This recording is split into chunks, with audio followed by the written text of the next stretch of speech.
नमस्कार, राष्ट्र की बात में आपका स्वागत है। मैं हूं मानक गुप्ता। आज बात करेंगे बीजेपी के मिशन बंगाल की। दरअसल बीजेपी के चाणक्य कहे जाने वाले केंद्रीय गृह मंत्री अमित शाह 2 दिन के बंगाल दौरे पर पहुंचे हैं।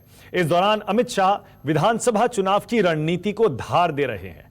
अमित शाह न केवल समाज के हर वर्ग को साधने की कोशिश कर रहे हैं, बल्कि बीजेपी के कोर मुद्दे को भी जोर शोर से बंगाल में उठा रहे हैं। अमित शाह ने आज दक्षिणेश्वर काली मंदिर में पूजा अर्चना की। वो मटुआ समुदाय से आने वाले एक कार्यकर्ता के घर भी गए और वहीं पर दोपहर का भोजन किया।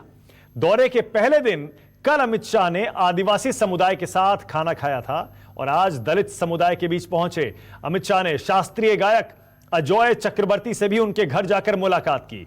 उन्होंने पार्टी कार्यकर्ताओं के साथ भी बैठक की और उनमें जोश भरा। इस दौरान उन्होंने ममता सरकार पर जोरदार हमला किया और दावा किया इस बार राज्य में 2/3 बहुमत के साथ बीजेपी की सरकार बनेगी। अमित शाह से पहले बीजेपी के अध्यक्ष जेपी नड्डा भी दौरा कर चुके हैं। इस दौरान उन्होंने सीएए का मुद्दा प्रमुखता से उठाया था। यानी बीजेपी ने बंगाल में चुनाव की तैयारियां तेज कर दी हैं। राष्ट्र की बात में आज का सवाल, क्योंकि अमित शाह ने ऐलान किया है इस बार 200 से ज्यादा सीटें जीतेंगे। आज का सवाल राष्ट्र की बात में, अमित शाह के 200 सीट जीतने के दावे में कितना दम है? और बंगाल में इस बार हिंदू मुस्लिम पर होगा घमासान? इसी पर होगी राष्ट्र की बात में बहस। लेकिन पहले जरा सुन लीजिए अमित शाह का वो बयान जिसमें वो दावा कर रहे हैं इस बार 200 सीटें जीतेंगे बंगाल में।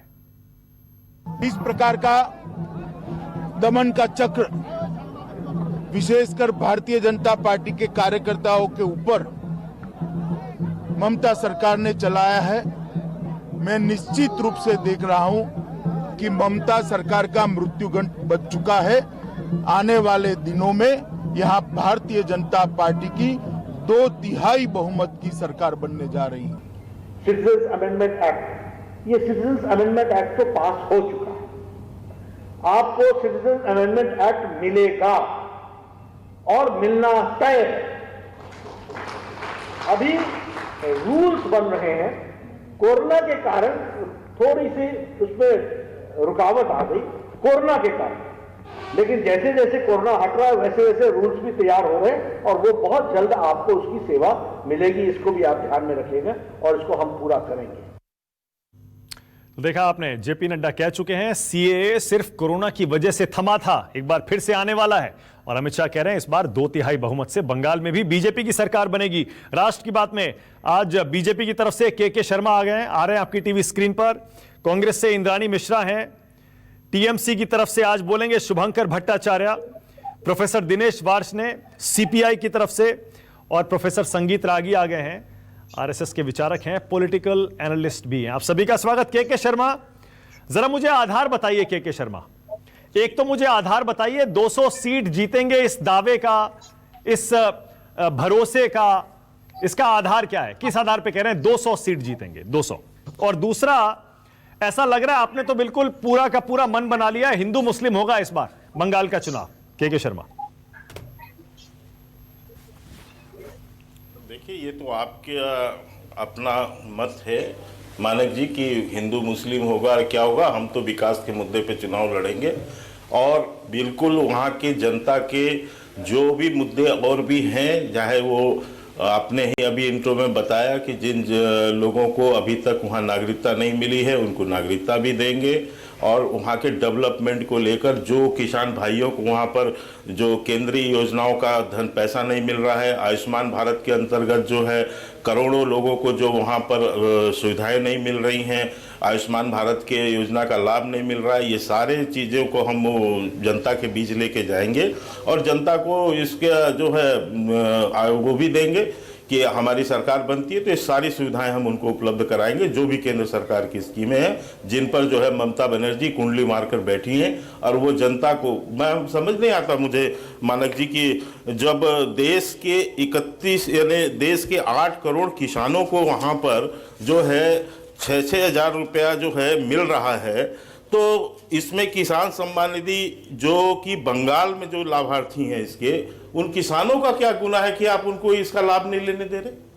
आयुष्मान योजना के तहत जो है, जो वहाँ पर कम से कम मैं आपको बताऊं, यदि उनके आंकड़े भी कि 50 करोड़ लोगों को देश भर में मिल रहा है लाभ, लेकिन आप उसको पश्चिम बंगाल की जो गरीब जनता है उसको आयुष्मान भारत का 5 लाख रुपए तक का जो केंद्र सरकार की योजना उसकी तरह स्वास्थ्य वो नहीं दे रहे।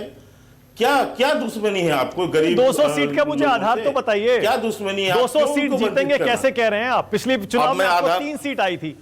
पिछले चुनाव में ममता बनर्जी को उखाड़ फेंकेंगे आप बंगाल से, ये कह रहे हैं, किस आधार पे? जी मानक जी, इसके लिए थोड़ा सा आपको लोकसभा चुनाव का भी आकलन करना पड़ेगा। लोकसभा चुनाव का जो रिजल्ट है उसको मैं आपको बता देता हूं, आप उसे समझ लेंगे।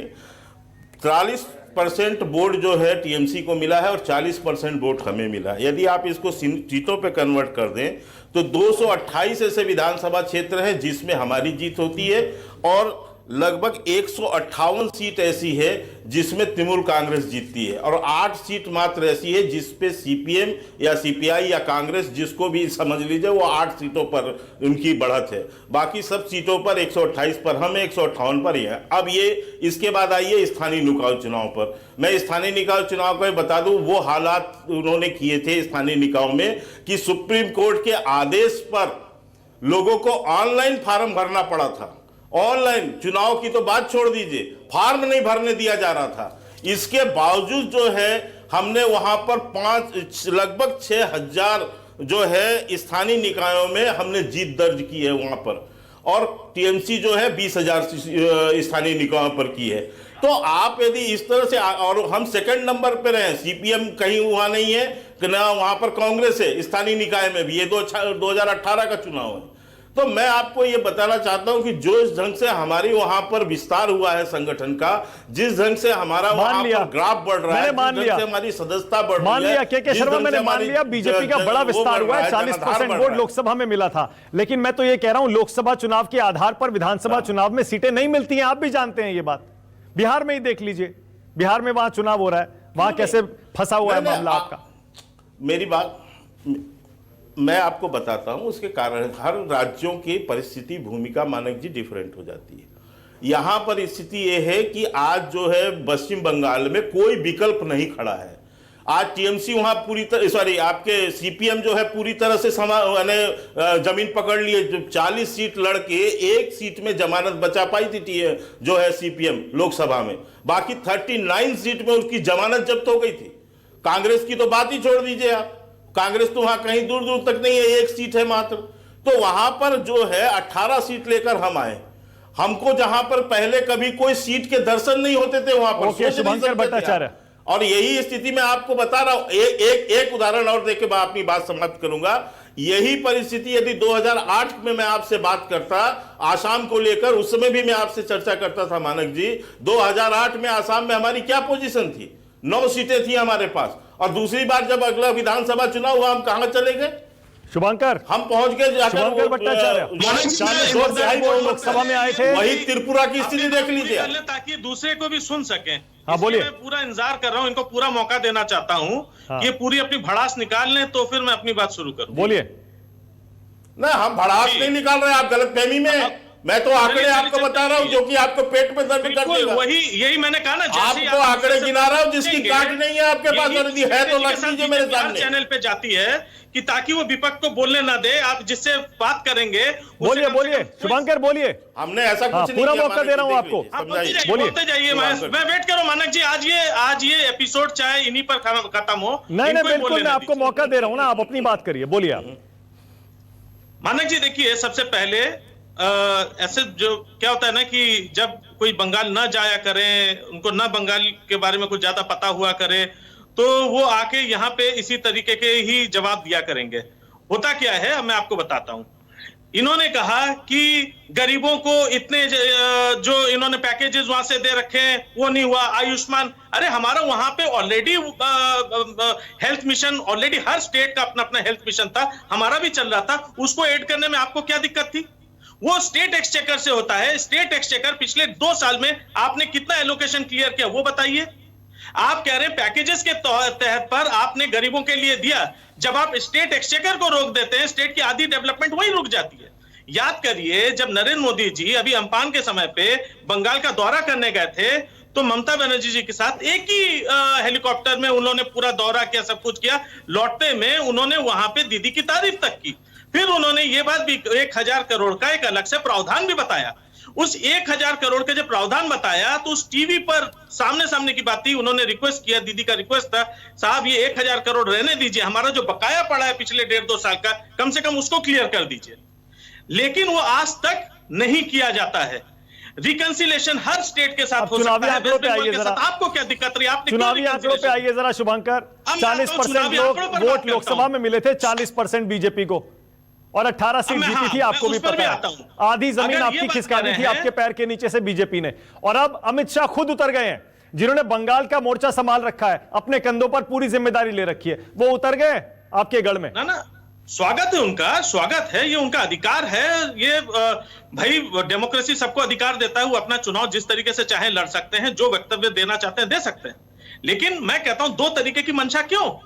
एक तरफ तो आप तो ये भी आप ही के गौतम भट्टाचार्य जिन्होंने पिटीशन फाइल किया था जब दुर्गा पूजा लगने जा रहा था, वो आप ही के संघ के कार्यकर्ता थे जिन्होंने वहां पे जाके लगाया था कि भाई दुर्गा पूजा में कोरोना की वजह से भीड़ हो रहा है और इसको कंट्रोल नहीं करने दिया जा रहा है। पिटीशन गौतम भट्टाचार्य का था और ये बीजेपी के थे।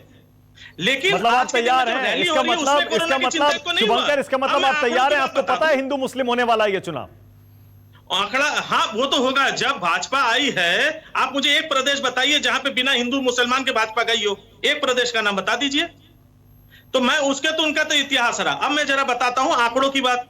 लोकसभा में इनके पास 18 सीटें आई, कबूल है।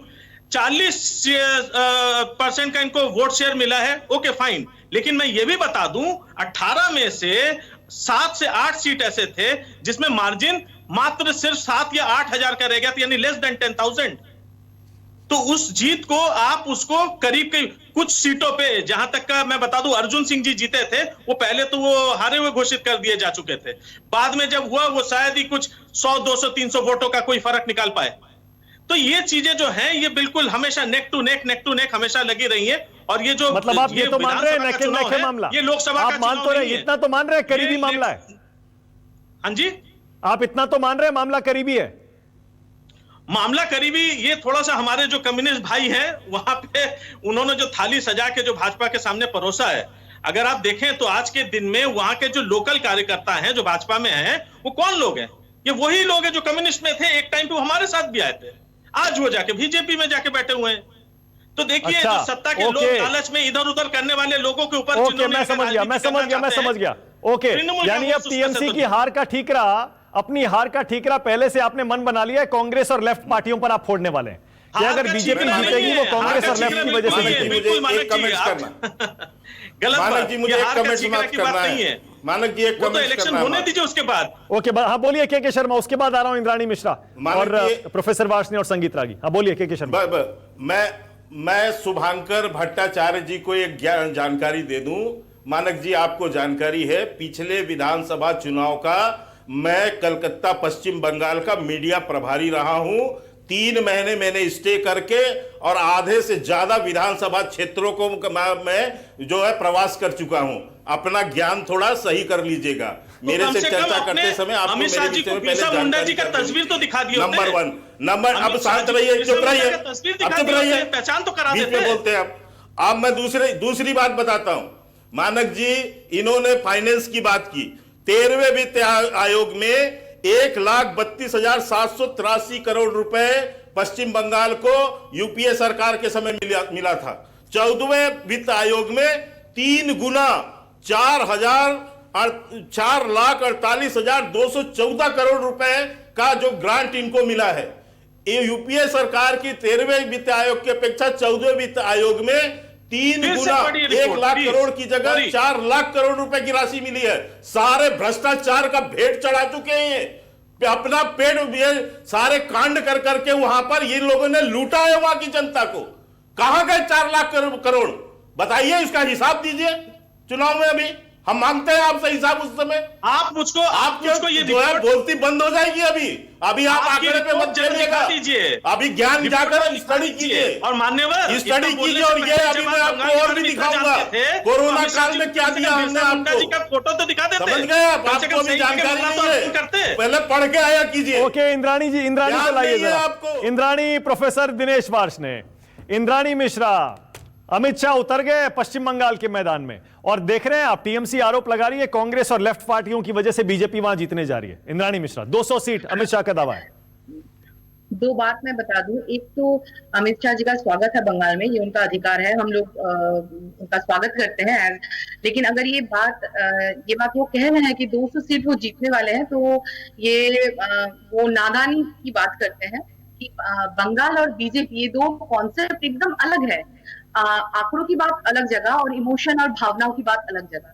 अगर आप बंगाल का कल्चर देखें, बंगाल की संस्कृति समझे, 3 महीने के शर्मा जी बोल रहे थे वो 3 महीने बंगाल में रहकर गए हैं, लेकिन 3 महीने में बंगाल को समझा नहीं जाता।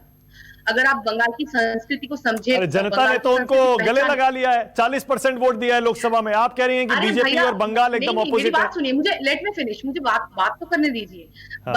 बंगाल की जनता भावुक भी है, बंगाल की जनता समझदार भी है।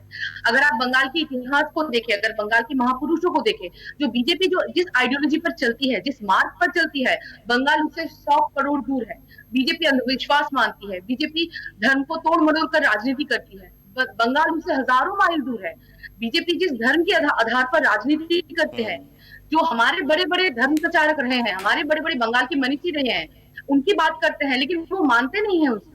तो बंगाल की भावना, बंगाल के लोगों की भावना, बंगाल के लोगों की समझ, ये इंद्राणी मिश्रा एक सेकंड। इंद्राणी मिश्रा, आपकी इस तरह की बातें 2019 लोकसभा चुनाव से पहले शायद लोग मान भी लेते, क्योंकि बीजेपी का परफॉर्मेंस चुनाव में वहां पर अच्छा नहीं था। पिछले विधानसभा चुनाव में 3 सीट मिली थी, लेकिन 2019 के लोकसभा चुनाव के बाद आपको मान लेना चाहिए बीजेपी ने पैठ बना लिया बंगाल में। 40% वोट आपका कितना आया था बताइए? कांग्रेस का कितना वोट था बताइए? बंगाल के लोग भावुक होते हैं और अगर भावनाओं में बहकर वो गलती करते हैं तो उनको गलती को सुधारना भी आता है। नहीं, बिल्कुल नहीं, बिल्कुल नहीं, मैं आपको अलाउ नहीं करूंगा। इंद्राणी मिश्रा, बिल्कुल नहीं, माफ करिएगा, जनादेश का अपमान कर रही हैं आप। मैं नहीं, एक सेकंड। वोटर को आप बेवकूफ समझ रही हैं, वो इतना बेवकूफ है, इसे हम नकार नहीं सकते।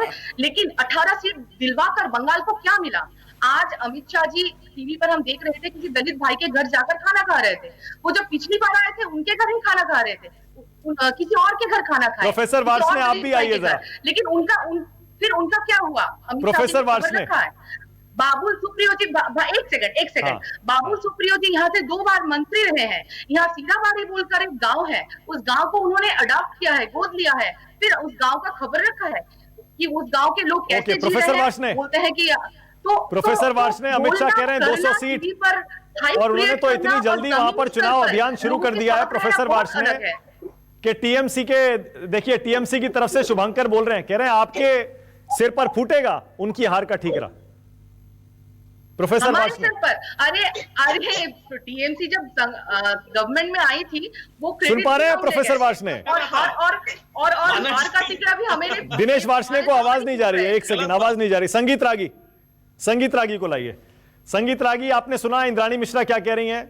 बीजेपी और संघ और पश्चिम बंगाल, वहां की संस्कृति एकदम अलग अलग, ऑपोजिट पोल हैं। कभी स्वीकार नहीं करेगी बंगाल की जनता बीजेपी को। है कि आपने सही बताया कि बंगाल की जनता ने भारतीय जनता पार्टी को पिछली दफा ही लोकसभा चुनाव में 18 लोकसभा सीटें देकर के बता दिया है कि वो स्वीकार कर रही है या न स्वीकार कर रही है। दूसरी बात, बंकिम ने कहा था कि entire medieval period is a chronicle of rape and plunder by the Islamist forces. Vivekananda ने कहा था कि एक भी हिंदू समाज से व्यक्ति जो बाहर जाता है वो हिंदू समाज का एक दुश्मन पैदा होता है। महर्षि अरविंद ने कहा था कि सनातन एक मिनट बोलने दीजिए, एक सेकंड, एक संगीत रागी को बोलने दीजिए, उसके बाद काउंटर करिएगा इंद्राणी। एक सेकंड ना बोलने दीजिए प्लीज, बोलने दीजिए एक सेकंड, सिर्फ संगीत रागी बोलेंगे। संगीत रागी बोलिए। आप हमसे अच्छा कहीं पूछ रही हैं, ये collected works of Vivekananda online Google भी पढ़िएगा ना तो आपको मिल जाएगा। हम अपनी बात को आगे बढ़ा रहे हैं। जो भारतीय जनता पार्टी जो जिन सिद्धांतों पर चल रही है वह बंकिम अरविंद ने कहा कि सनातन धर्म और भारतीयता दोनों में कोई अंतर नहीं है। जब भारत बढ़ेगा तो इसका मतलब है सनातन धर्म बढ़ेगा, जब भारत घटेगा तो इसका मतलब है सनातन धर्म में गिरावट होगी। तो सनातन धर्म और भारत को एक ही पलड़े पर रखने वाले महर्षि अरविंद की भूमि, विवेकानंद की भूमि, बंकिम की भूमि और भारतीय जनता पार्टी का जो सांस्कृतिक राष्ट्रवाद है, दोनों में एक गहरा संबंध है, ये वो नहीं समझ सकते हैं। एक और बात मैं बताना चाहूंगा, देखिए वामपंथ का लौटना वहां पर असंभव है। ऐसा इसलिए है कि वामपंथ जो सत्ता में थी उसका एक बहुत बड़ा कारण था कि जो मुस्लिम वोट थे, बांग्लादेशीज थे, वो उनके एक कैप्टिव वोट बैंक हुआ करते थे। वो कैप्टिव वोट बैंक जो है, वो जो वोट बैंक है वो अब तृणमूल के पास चला गया है। और मैं इससे बिल्कुल सहमत हूं कि आने वाला जो विधानसभा है उसमें पश्चिम बंगाल का इस्लामाइजेशन जो है वो एक बहुत बड़ा मुद्दा होगा। बांग्लादेशी मुसलमानों का मुद्दा जो होगा एक बहुत बड़ा मुद्दा होगा। बांग्लादेशी घुसपैठियों का मुद्दा जो होगा बहुत बड़ा मुद्दा होगा। पश्चिम बंगाल की हिंदू जनता अपने को दूसरे कश्मीर में कन्वर्ट करते हुए देखना चाहेगी या नहीं चाहेगी, ये उसका विकल्प उसे तय करने का अधिकार होगा। यदि मुझे ऐसा लगता है कि 2021 का चुनाव यदि बंगाल के हिंदू, बंगाल की जनता, राष्ट्रवादी जनता यदि चूक जाती है प्रोफेसर तो बहुत बड़ी भूल होगी। प्रोफेसर वार्ष्णेय, देखो मानक, जब भी कोई शासक या सरकार सिर्फ धर्म की बात करेगा तो समझ लो कि वो अंदर से खोखले, उन्होंने जनता के लिए ना कुछ किया है ना करेंगे। चाहे वो कोरोना महामारी का इलाज से संबंधित हो, शिक्षा से संबंधित हो, चाहे विकास से संबंधित हो, अवस्था के 50% माइनस में जाने पे बात नहीं करेंगे। ये डाटा झूठा देंगे या डाटा देंगे नहीं। ये नूरा कुश्ती खोल रहे हैं टीएमसी वाले और बीजेपी वाले बंगाल में। पिछले दिनों में जितने बड़ी बड़ी रैलियां लेफ्ट ने की हैं, आपने भी देखा होगा, किसी भी पॉलिटिकल पार्टी ने नहीं की है। ये जो कह रहे हैं कि मुस्लिम वोट को हमने कैप्टिव बनाया हुआ था और अब टीएमसी के पास है, तो फिर इनको 2/3 बहुमत कहां से मिल जाएगा? ये बावला बना रहे हैं जनता को। इधर एनआरसी की बात कर रहे हैं। हेमंत विश्वा शर्मा का, असम का जो मंत्री है, जो सेकंड इन कमांड है असम में इनका, वो कहता है कि एनआरसी को हम बदलेंगे अगर सुप्रीम कोर्ट इजाजत देगा। ये कुछ कह रहे हैं। तो आप इसी से समझ सकते हैं कि ये जनता को कंफ्यूजन में ले जाएंगे और लोगों की बेरोजगारी, लोगों की महंगाई, लोगों की शिक्षा, लोगों का इलाज, रोटी कपड़ा मकान की ये बात नहीं करेंगे। और बिहार में इसलिए इनकी पिटाई हो रही है क्योंकि इन्होंने रोटी कपड़ा मान की बात को प्रोफेसर वार्ष्णेय, दो बातें। 1 मिनट माना जी, 1 मिनट और आधा सेकंड। नूरा कुश्ती क्यों कह रहा हूं? मुकुल रॉय शारदा स्कैम में, सीबीआई स्कैम में लगा, जब बीजेपी में आ गया तो वो गंगा नहा गए। और अब ये उसका बताए ना कितना पैसा इनको मिला है मुकुल रॉय के थ्रू। बीजेपी वाले करप्शन के मास्टर हैं। ओके, दो बातें। ओके, ऑलराइट, सुन ली मैंने आपकी बात। ओके, एक सेकंड, दो बातें। आपने कहा बीजेपी की बिहार में पिटाई हो रही है। सर, नतीजे तो आने दीजिए। अभी पिटाई हो रही है या नहीं हो रही है, क्या हो रहा है, 10 तारीख को पता चलेगा। दूसरी बात, आप कह रहे हैं कि बीजेपी अच्छा नहीं कर रही बंगाल में। सर, मैं ये कह रहा हूं, लेफ्ट, सुन तो लीजिए, बात तो सुन लीजिए। संगीत रागी की बात सुनी आपने। वो कह रहे हैं बंगाल में लेफ्ट पार्टियों का तो हाल आप देख लीजिए। क्या हाल है सर, आपको भी पता है बंगाल में लेफ्ट पार्टियों का और कांग्रेस का मुकाबला वहां पर बीजेपी और टीएमसी का ये तो मान लीजिए। 2-2, 3-3 लाख की रैली सिर्फ लेफ्ट पार्टी ने निकाली है। ममता बनर्जी के खिलाफ भी और बीजेपी के खिलाफ भी, इनकी सांप्रदायिकता के खिलाफ भी और ममता बनर्जी की गुंडागर्दी और करप्शन के खिलाफ भी। आप तैयार हैं? शुभंकर भट्टाचार्य, संगीत रागी साफ साफ कह रहे हैं, इस बार अपने मुद्दे गिना दिए उन्होंने कि बीजेपी और संघ के बंगाल में क्या मुद्दे होने वाले हैं। तैयार है शुभंकर भट्टाचार्य इन मुद्दों पर चुनाव लड़ने के लिए? जी, मुझे इस बात की खुशी है कि रागी साहब ने बहुत ही ईमानदारी से एक बात कही कि पूरा चीज उन्होंने धर्म पर दिया। उन्होंने एक बार भी विकास की बात नहीं की, एक बार भी उन्होंने एम्प्लॉयमेंट की बात नहीं की, एक बार भी उन्होंने कोरोना की बात नहीं की, वो तो के शर्मा ने की ना, एक बार भी हेल्थ केयर की बात नहीं की। लेकिन उन्होंने साफ साफ कह दिया कि बात सिर्फ इस्लामाइजेशन, हिंदू और ये हिंदू मुस्लिम सनातन। एक बात मैं बता दूं, इन्होंने तमाम बातें कही। चाणक्य ने एक बात कही थी कि जब जो राष्ट्र जब राष्ट्र अपने धार्मिक आधार पर अपनी विवेचना करना शुरू कर दे, जब राजा सिर्फ ये सोच के करे, धार्मिक होके सिर्फ विवेचना शुरू, उस राष्ट्र का कभी भला नहीं हो सकता। और यही वजह है आज के दिन में पूरे इन्होंने गिरा के रख दिया। ये सारी बातें पुरानी हो गई ना, अब तो बीजेपी का मॉडल आपके सामने है। मैंने आपको क्या बताया, अभी के शर्मा ने विकास की बात की ना, सारे आंकड़े गिनाए, और संगीत रागी कह रहे हैं ये वाले मुद्दे भी होंगे। तो बीजेपी का अमित शाह का, जो कि आप चाणक्य की बात कर रहे थे, बीजेपी के चाणक्य वही हैं, उन्हीं के नेतृत्व में बंगाल में बीजेपी ने लोकसभा में 18 सीटें जीती थी। वो एक बार फिर उतर गए हैं, और आप जानते हैं इनका मॉडल क्या है चुनाव लड़ने का, विकास भी है और हिंदू वोट भी है, आपको भी पता है, राष्ट्रवाद भी है। आप मुकाबला कैसे करेंगे? इनका मॉडल तो आपको याद होगा, वो मध्य प्रदेश में भी आपने देख लिया कि कोरोना के बीच में किस तरीके से सत्ता का उलटफेर हुआ। हाँ, ये मैं मान सकता हूं कि सत्ता के लिए कुछ भी कर सकते हैं, किसी हद तक जा सकते हैं, ये मैं बिल्कुल मान सकता हूं, अग्रीड। लेकिन एक बात ये भी बता दूं, वहां पे हमारी जो जड़ें हैं ना, वो हमारी दीदी बिल्कुल मां समान, उन्होंने बिल्कुल जमीन से और कैसे करके खड़ा किया, इतिहास उन्होंने भी देख रखा है। ओके। तो हर एक बार जब वहां पे इंटॉलरेंस लेकर जब बढ़त हुई है ना, और जब ये इस तरीके से, पहले कम्युनिस्ट लेकर था, कम्युनिस्ट के गुंडागर्दी के अगेंस्ट में सबसे ज्यादा दीदी ने मार खाया, और लाठी भांज के भी, सर तुड़वा के भी लोकसभा में जाके उन कमजोर वर्ग के लिए लड़ती रही। तो हमारी लड़ाई कहां पे है, कहां पे नहीं है, वो सबके सामने साफ है। तो अमित शाह बंगाल के 2 दिन के दौरे पर हैं। उस दौरान उन्होंने आज मटुआ समुदाय और कल आदिवासियों के घर खाना खाया था, जिसके जवाब में सीएम ममता बनर्जी ने मटुआ विकास बोर्ड बनाने का ऐलान कर दिया है। उन्होंने आदिवासियों को जमीन का पट्टा देने का भी ऐलान कर दिया है। जरा सुनिए।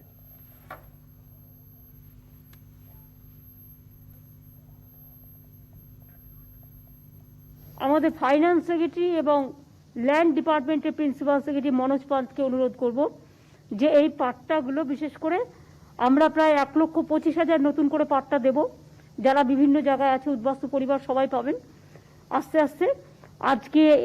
আজকে থেকে যে এই পর্যায়ে 25,000 উদ্বাস্তুকে পাট্টা দিয়ে দেওয়া হচ্ছে।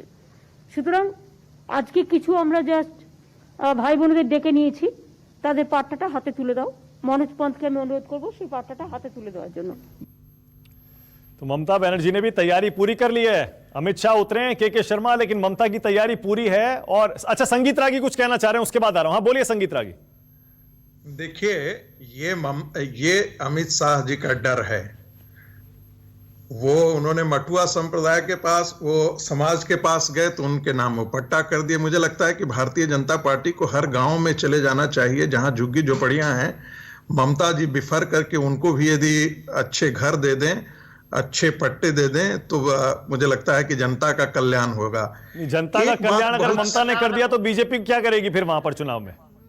देखिए, 10 साल का शासन जो है, आप यदि देखेंगे कि पश्चिम बंगाल की राजनीतिक संस्कृति में राजनीतिक हत्याओं की जो संस्कृति है, वो पश्चिम बंगाल में वैसे ट्राइबल्स के फेवर में बनाया हो, बल्कि उनके खिलाफ बनाए हैं। जल जंगल जमीन पे ये पूंजीपतियों का कब्जा कराने की बात करते हैं। सर, ये कानून ये 6 साल में मोदी जी और इनकी सरकार बीजेपी और आरएसएस बता दे जो इन्होंने कभी दिया एजेंडा है ट्राइबल्स के लिए बनाया हो। तो सर 10 सेकंड सुनिए, मैंने हस्तक्षेप नहीं किया था। पश्चिम बंगाल इंडस्ट्रियल हब माना जाता था।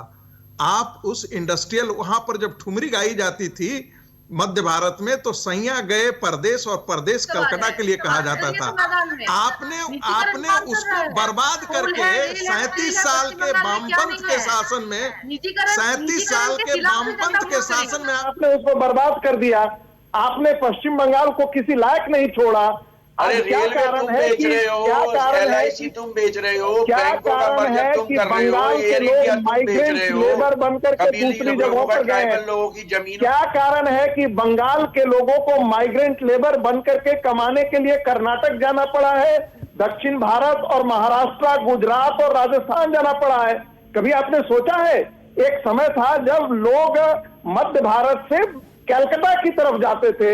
आपने उस पूरे पश्चिम बंगाल को ध्वंस करके खत्म कर दिया, और आप ही पश्चिम बंगाल के कह रहे हैं कि जड़ जंगल जमीन। अरे आपको तो नैतिक अधिकार ही नहीं है। हमने तो पश्चिम बंगाल में लैंड डिस्ट्रीब्यूशन कर दिया, शिक्षा का फैलाव कर दिया, सरकारी शिक्षा का। तुम्हारे आपके गुजरात गांव से लेवल ज्यादा पर मेडिकल कॉलेजेस वहाँ खोल दिए, सेम- तुम्हारे गुजरात से सेम- ज्यादा प्राइमरी तो स्कूल खोल दिए, लोग मध्य पश्चिम प्रदेश से बंगाल ज्यादा से खोल नहीं दिए, बोलेगा कि तुम्हारे कैसे हरियाणा में सेम तरह नहीं करा कि 53,000 रुपए साल की फीस को 10 लाख रुपए साल कर देंगे मेडिकल कॉलेजेस में। सरकारी मेडिकल कॉलेजेस में प्रपोजल लगा दिया खट्टर साहब ने, 53,000 रुपए साल की फीस को 10 लाख रुपए साल की करेंगे। हरियाणा में सरकारी मेडिकल 10 लाख रुपए साल में कौन गरीब बच्चा पढ़ेगा मेडिकल एजुकेशन? पश्चिम अरे बंगाल संगीत में जागी जी, आप प्रोफेसर हो, आप बता दो दिल्ली को कलंकित कितना किया पैसा है। काटा है यूजीसी ने पिछले 6 साल एक में। मिनट, के शर्मा को लाइए वापस। के शर्मा, सबके सब बीजेपी पर हमला कर रहे हैं, इसका मतलब ऐसा ना हो चुनाव में लेफ्ट पार्टियां टीएमसी के साथ हाथ मिला लें और कांग्रेस भी साथ में आ जाए। के शर्मा, नहीं तो ये अलग कहां है मानिक जी? आपने कलकत्ता का वो दृश्य नहीं देखा जिसपे एक मंच पे खड़े होके ये सब लोग हाथ पे हाथ मिला के खड़े थे लोकसभा चुनाव के समय? तो इसमें कोई आप इसमें पार्टी भ्रम को बोलने में मतलब अच्छा ये नहीं सब लगता जो एक ही 40 थाली पार्टियों के के चट्टे गठबंधन बट्टे हैं विपक्षी, तो इसलिए तो इसके भ्रम ये में मत उस रहिए। पार्टी अब को मुझे बोलने में बोलने अच्छा दीजिए नहीं इस लगता बात है पे। जो खुद 40 पार्टी का मुझे गठबंधन 2-3 है। बातें मानक जी, ये गलत होगा, ये गलत होगा। एक एक करके एक सेकंड, के शर्मा बोल रहे हैं, उसके बाद मौका दे रहा हूं आपको। शुभंकर, आप साउंड कम कराइए, बोलिए। मुझे जवाब देना है, मैं अभी आपको दे देता हूं। अभी विकास की बात कर रहा था, मैं उसमें भी आपको बता देता हूं कि जो गरीब कल्याण पैकेज हमने जारी किया है और जो वहां के पहले से जो केंद्रीय योजनाएं चल रही हैं मानक जी, पूरे देश में 42 करोड़ लोग उसके लाभान्वित हुए थे कि गरीब कल्याण पैकेज में, उसमें 3.5 करोड़ लोग केवल पश्चिम बंगाल के हैं। आप कहेंगे तो मैं एक एक योजना का डाटा दे सकता हूं, जो उज्ज्वला योजना में कितना वो मिला है, सौभाग्य योजना में कितने लाभार्थी हैं और किनको क्या मिला। तो मैं अभी उसकी विकास की चर्चा आएगी तो मैं बहुत डिटेल में आपको दे दूंगा। 3.5 करोड़ लोग वहां पर लाभान्वित हैं हमारे उससे, केंद्र की योजना से। अब रही बात, अभी जो है इंद्राणी जी कह रही थी कि मथुआ समाज के भी वहां भोजन करने गए, इनको ज्ञान नहीं होगा शायद, या पिछली बार भी जब लोकसभा चुनाव से पहले अमित भाई ने जब गए थे इसमें, हमारे उस समय राष्ट्रीय अध्यक्ष थे, तो एक सिलीगुड़ी के पास एक गरीब परिवार में ही उन्होंने भोजन किया था, जिसको टीएमसी वालों ने मार मार के दूसरे दिन उसका जो है वो दिखा रहे थे कि सदस्यता हमसे ले लिया, यानी सदस्यता हमारी ली है वो। तो जिनकी यहाँ भोजन किए थे उसको दूसरे दिन पीटने गए थे ये लोग त्रिमुड़ वाले। तो अच्छा हो कि ये मथुआ समाज के साथ के इन लोगों के साथ ऐसे दुर्दांत न करें। और इंद्राणी जी को इसलिए याद दिला रहा हूं क्योंकि वो राहुल गांधी गरीबी सीखने गए थे मानक जी, आपको याद होगा, कलावती के घर में पूड़ी छान रहे थे रात को। इसके बाद वो कलावती कहां चले गए आज कोई कांग्रेसी बता भी नहीं पाएगा। तो इनको तो अपना ज्ञान अपने पास रखने दीजिए। एक लाइन और करके अपनी बात समाप्त कर दूंगा कि जहां तक इन्होंने सांप्रदायिकता और इसकी बात की, तो वही तृणमूल कांग्रेस की ममता बनर्जी है जो दुर्गा पूजा के विसर्जन पर रोक लगाती हैं, सरस्वती पूजन पर रोक लगाती हैं, और इनका जो है चरित्र ये होता है। ये देखिए, आपको मैं एक फोटो चिन्ह दिखाता हूँ, ये पूरे पश्चिम बंगाल में हर जगह पर ये इसके पोस्टर लगे थे। तो तुष्टीकरण हिंदू मुसलमान कौन करेगा, ये इनके इससे पता है कि दुर्गा पूजा पर रोक लगाइए, उस विसर्जन पर, सरस्वती पूजन पर रोक लगाइए, और इनको जो है खुश करने के लिए एक वर्ग विशेष को आप इस तरह से जो है एक्टिविटीज कीजिए, मौलवी को पैसा दीजिए, मस्जिदों को बढ़ाने के लिए पैसा दीजिए, और जो है हिंदुओं के साथ में जो है आप भेदभाव कीजिए। तो ये काम ममता बनर्जी वहां तुष्टीकरण की कर रही है, हम ये भी इसका जवाब शुभंकर देंगे, लेकिन पहले इंद्राणी मिश्रा।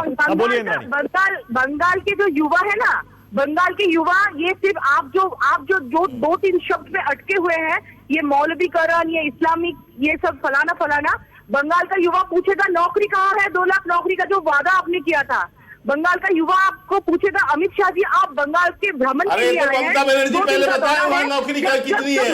यदि पश्चिम बंगाल में ममता बनर्जी नौकरी के आंकड़े दे दें पहले, तब अमित शाह जी ने कुछ क्यों नहीं किया? तब पश्चिम बंगाल में आंकड़े दे दें ममता बनर्जी नौकरी की। हजारों बंगाली पैदल चलकर आ रहे थे, तब मोदी जी कहाँ थे, अमित शाह कहाँ थे? वो तो भला हो अधीर रंजन चौधरी का, जिन्होंने खुद से नहीं तो महाराष्ट्र चल के आ रहे थे, तो आपकी गवर्नमेंट कहाँ थी महाराष्ट्र में? महाराष्ट्र में आपकी गवर्नमेंट कहाँ थी? पश्चिम बंगाल में ममता बनर्जी कहाँ थी? वो तो ट्रेन से नहीं चलने दे रही थी। क्या कर रहा है आपने? आप तो एक दिन खाना खाइएगा चले जाइएगा। तो राज्य सरकार काय के लिए बैठा हुआ ममता बनर्जी? राज्य सरकार काय के लिए बैठा हुआ है? क्या करने के लिए बैठा है राज्य सरकार वहां पे? राज्य सरकार का क्या जिम्मेदारी है? उनके लिए मजदूर नहीं है, उनका निवासी नहीं है राज्य का। एक बड़ा भाई आपको मैं 3 में 13 में आपका तो वहाँ कोई लेना नहीं देना नहीं। आप राज्य सरकार को दोस्त आपको तो ममता बनर्जी का केवल जो है पिछलग्गू बनना है, आपको पिछलग्गू रहना है ममता बनर्जी का। के शर्मा एक सेकंड रुकिएगा जरा, एक सेकंड। इंद्राणी एक छोटा सा सवाल है मेरा, इंद्राणी एक छोटा सा सवाल है मेरा। आपको भी पता है इंद्राणी कि मुख्य मुकाबला लोकसभा के चुनाव के नतीजों के हिसाब से बीजेपी वर्सेस टीएमसी हो गया है। मैं पूछ रहा हूं कांग्रेस वहां क्या करेगी? अकेले चुनाव लड़ेगी, लेफ्ट पार्टियों के साथ जाएगी, टीएमसी के साथ जाएगी? कैसे मुकाबला करेंगे आप अमित शाह की इस चुनावी मशीन का जो 200 सीट का दावा कर रही है? कांग्रेस क्या करेगी ये तो कलकत्ता में बैठे हुए कांग्रेस के लीडरशिप और दिल्ली में बैठे हुए कांग्रेस के लीडरशिप बंगाल की जनता के हित में जो के लिए वो डिसीजन लेगी। ये उनका डिसीजन है कि कांग्रेस किसके साथ जाएगी, वो मुद्दा मेरा नहीं है। लेकिन एक बंगाली होने के नाते मैं पूछना चाहती हूँ, जो एक नेता नहीं है इनका पश्चिम बंगाल में, अधीर रंजन चौधरी प्रतिपक्ष के नेता है और वही वहाँ अध्यक्ष है। तो ये तो हालत है इनकी, एक नेता नहीं है अधीर रंजन को छोड़ के, एक नेता नहीं बना पा रहे वहाँ पर, ये तो इनकी हालत है। बंगाल के युवाओं को शुभंकर को लाइए जरा, आज एक नेता नहीं है, शुभंकर को लाइए। अधीर रंजन चौधरी जो लोकसभा में प्रतिपक्ष की नेता है। शुभंकर के शर्मा ने आप पर गंभीर आरोप लगाया अभी। वो कह रहे हैं कि आप सीधे सीधे मुसलमानों की सरकार वहां पर चलाते हैं, हिंदुओं को आप दबाते हैं, इसीलिए इस बार हिंदू वहां पर बीजेपी को जिताने वाला है। बड़ा सीधा आरोप है के शर्मा का। मानक जी बस यही तो रह गया इनके पास कि सिर्फ यही डर दिखाते रहे। अभी पहले एक बात मैं पहले बहुत साफ तरीके से बता दूं, एक चीज आपने गौर फरमाया है, पहले भी सरकारें आती रही जाती रही, पक्ष रहता था प्रतिपक्ष रहता था, बातें होती थी, चर्चाएं होती थी, टीवी पर भी होती थी, लेकिन जो स्तर जिस तरीके से आ चुका है आज के दिन में, बस चिल्ला चिल्ला के किसी भी तरीके से औधी पौधी भाषा किसी भी प्रकार से ये चर्चा का स्तर हो चुका है आपने लगे देखने से। लेकिन एक बात जरूर कहूंगा के शर्मा जी, मेरी बात थोड़ा सा ध्यान से सुने। के शर्मा जी एक बात जरूर कहूंगा, कम से कम चिल्ला के झूठ सच नहीं हो जाएगा। अब मैं आपको कुछ बातें आपसे मैं पूछता हूं, भैया पहले तो झूठ आप की है वहां पर, गूगल पे आप जो झूठ बोलते हैं वहां पर, वो झूठ को कैसे सच में साबित करोगे? सुने, हम यहाँ पे तो स्तर ऐसे भी नहीं, तो आप मुझे जो ज्ञान दे रहे हैं वही ज्ञान मैं आपको दे रहा हूँ। मथुरा समाज का बोर्ड बनाओगे, उसको नागरिकता नहीं रहेगी तो बोर्ड का करेगा क्या? लेकिन माथे में पीटेगा। जीडीपी का ग्रोथ जब मथुरा समाज के लिए बोर्ड बनाओगे, नागरिकता ही नहीं होगी उसके पास, देश की तो सुविधा लेगा कैसे वो? 14.2%, इसलिए आप एक्सपोज हो रहे हो वहां पर। आपको ये भी आंसर देना पड़ेगा।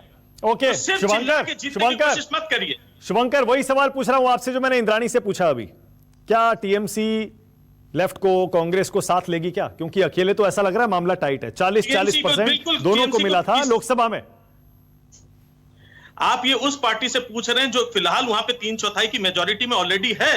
2015 की बात कर रहे हैं, 16 की नहीं जा रहा हूं मैं। भविष्य हमारे पास एक प्रूवन ट्रैक रिकॉर्ड है, मैं उस बात की बात कर रहा हूं। मैं ईवीएम के ऊपर ओवर कॉन्फिडेंस होकर बात नहीं कर रहा हूं। नहीं फिर देखिए, अरे ईवीएम रोने लगते हैं आप। मैं जब भी बीजेपी की जीत की बात करता हूं, आप अपनी आपकी हार की बात करता हूं, रोने लगते हैं। दिखाई देता है बीजेपी वहां पे सिर्फ और सिर्फ हिंदू मुस्लिम करे, उसमें उनका रोना नहीं दिखाई देता। नहीं, मैं मुद्दों की बात नहीं कर रहा हूं। देखिए, आप ईवीएम का अगर बहाना बनाएंगे ईवीएम का, तो रोना होगा। वो लगेगा कि हार गए तो रोने लगेगा। ओवर कॉन्फिडेंस और कहां से आ सकता है साहब? इतना ओवर कॉन्फिडेंस जो है, मैंने सिर्फ इतनी सी बात बताई, तो इसमें से तो मुझे नहीं लगता कि यहाँ पे कोई मतलब लोकसभा चुनाव में, सुनिए तो, मतलब लोकसभा चुनाव में बीजेपी जीत गई तो ईवीएम से जीत गई, और आप जीत गए 2016 में तो आप ईमानदारी से जीत गए। यही कह रहे हैं ना आप?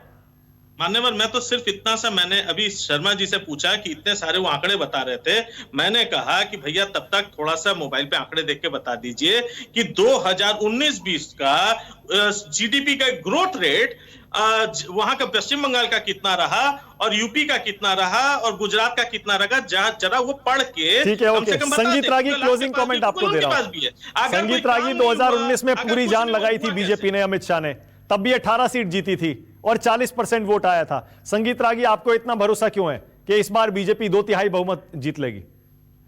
मानक जी, सबसे बड़ा सवाल है पश्चिम बंगाल के लिए कि क्या पश्चिम बंगाल अपनी सांस्कृतिक धरोहरों को सुरक्षित रख पाएगा? क्या वहां के हिंदू अपनी संस्कृति की रक्षा कर पाएंगे?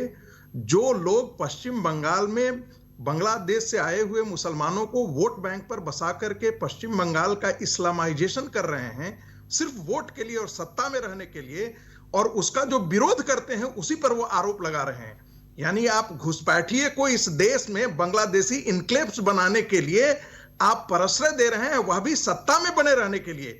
तो वो ऐसे राष्ट्रद्रोह जो है उसका विरोध करना सांप्रदायिकता कैसे हो सकता है साहब?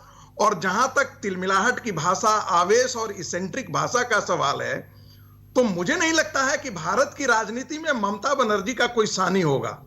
उससे उनसे कोई ओके, मेरे पास टाइम खत्म हो गया है। ओके, मेरे पास टाइम खत्म हो गया है। मेरे पास टाइम बिल्कुल खत्म हो गया है। इस बहस से, इस डिबेट से बिल्कुल साफ हो चुका है कि पश्चिम बंगाल का चुनाव इस बार बहुत ही दिलचस्प होने वाला है। और इस चुनाव में बीजेपी तो जाहिर है एक तरफ होगी, दूसरी तरफ देखना बस ये है कि क्या टीएमसी, कांग्रेस लेफ्ट का साथ लेती है या फिर टीएमसी अलग और कांग्रेस और लेफ्ट मिलकर चुनाव लड़ते हैं। अगर ऐसा होता है तो उसमें तो बीजेपी का और भी फायदा है। फिलहाल अमित शाह उतर चुके हैं और अभी से अगले साल के पश्चिम बंगाल के चुनाव की तैयारी उन्होंने शुरू कर दी है। राष्ट्र की बात में आ जाने के लिए बहुत बहुत शुक्रिया के शर्मा, इंद्राणी आपका भी, शुभंकर बहुत शुक्रिया आपका भी, प्रोफेसर वार्ष्णेय और संगीत रागी। छोटा सा ब्रेक ले रहे हैं, खबरें जारी हैं।